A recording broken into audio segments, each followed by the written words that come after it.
অরিত্রের সঙ্গে প্রথমে কথা বলে একটাই প্রশ্ন করব যে এই যে দেহগুলো ভাসতে দেখলাম, জলের মধ্যে ভাসছে, এটা দেখে কি মনে হলো, কেমন লাগলো? এই প্রশ্নটা হয়তো কোনো একজন মানুষকে করলে খুব অমানবিক মনে হয়, কিন্তু আমি প্রথমেই বললাম তৃণমূলের হয়ে ব্যাট করবে অরিত্র, সেই জন্য আমি তাকে এই প্রশ্নটা করছি। না দেখুন, এই জিনিস দেখে তো কারোরই ভালো লাগে না। আমি ব্যক্তিগতভাবে এই ছবি কালকে দেখে ব্যক্তিগতভাবে প্রচণ্ড মর্মাহত এবং আহত হয়েছি মনে প্রাণে, যে এই জিনিস আমরা তো আশা করিনি যে এই জিনিস হবে। এবং এর কিছুটা দোষ সিএসসির ওপরেও দেওয়া যেতে পারে, কিন্তু দোষ ঠেলাঠেলি করে এখন লাভ নেই।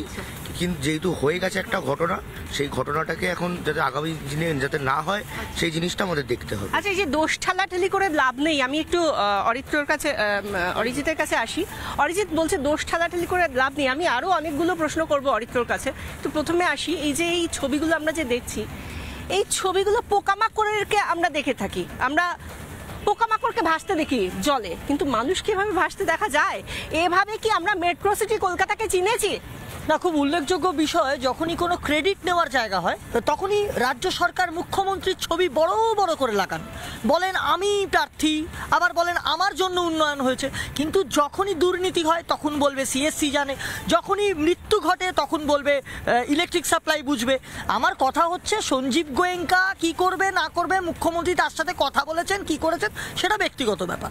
আমার খুব পরিষ্কার বক্তব্য, এই যে এতগুলো মৃত্যু, এর দায় নিয়ে প্রথমত কলকাতার মহানগরী ফিরহাদ হাকিমকে অবিলম্বে পদত্যাগ করতে হবে এবং তাকে গ্রেপ্তার করা উচিত। সব থেকে বড় কথা, মুখ্যমন্ত্রী মমতা বন্দ্যোপাধ্যায় খোদ এর দায় এড়াতে পারেন না। বেশ, আমি রুদ্রাঙ্কর কাছে আসি। রুদ্রাঙ্ক আমাদের সঙ্গে চলে এসেছে। রুদ্রাঙ্ক, আমি কিছুক্ষণ আগে অরিত্রের সঙ্গে কথা বলছিলাম, সিইএসসির ওপর দোষ চালছে, কি মনে হয় একটা কোথাও তো কারো তো দায় নিতে হবে, এই মৃত্যুর দায়? দেখুন, এই বিষয়টা পুরো আইনে পুরো ক্লিয়ার করা রয়েছে। দ্য ইলেকট্রিসিটি অ্যাক্ট অফ 2003, সেখানে সেকশন 42-তে বলা আছে যে কোম্পানি সেখানে বিদ্যুৎটাকে বন্টন করছে তাদের সম্পূর্ণ দায়, যে সেখানে যদি কোনো বিদ্যুৎ যদি সেখানে কাট অফ হয় বা সেখানে যদি কোনো জায়গা থেকে বিদ্যুৎ যদি মানে কেউ টাচ হয়ে যাচ্ছে জলের মাধ্যমে, এটা সিএসসির দায় তো অ্যাকচুয়ালি এটা আমি বলছি না, এটা লেখা আছে। তাহলে আমি একটা প্রশ্ন করছি, সিএসসির দায়, তাহলে সিএসসির বিরুদ্ধে রাজ্য সরকার কি আইনি ব্যবস্থা নিয়েছে? একটা এফআইআর হয়েছে? রাজ্য সরকার এই মুহূর্তে সিএসসির পেছনে পড়ার জায়গা নেই আমাদের দেশের মধ্যে। মানে কেউ যদি, আমি ধরে নিচ্ছি তুমি এত বড় দায়টা যখন সিএসসির ঘাড়ে ঠেলছো, বা আমি তোমার কথা বলছি না, আমি মুখ্যমন্ত্রীর কথাই বলছি। মুখ্যমন্ত্রী আজকেও বলেছেন, গতকালও বলেছেন, এবং রাজ্যের যে কোনো দায় নেই সে কথাটা কিভাবে বলছে সেটা আমরা শোনাবো।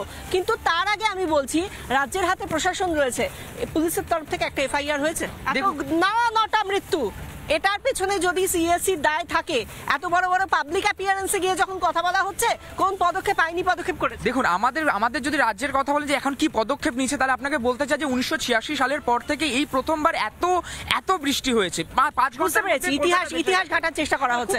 আমি আসবো এই সিএসসির কথা। নানা ধরনের কন্টেন্ট দেখার জন্য লাইক করুন, শেয়ার করুন আমাদের ফেসবুক পেজ, সাবস্ক্রাইব করুন আমাদের ইউটিউব চ্যানেল। পাশাপাশি অন্যান্য ব্রেকিং নিউজের জন্য অবশ্যই চোখ রাখুন রিপাবলিক বাংলায়।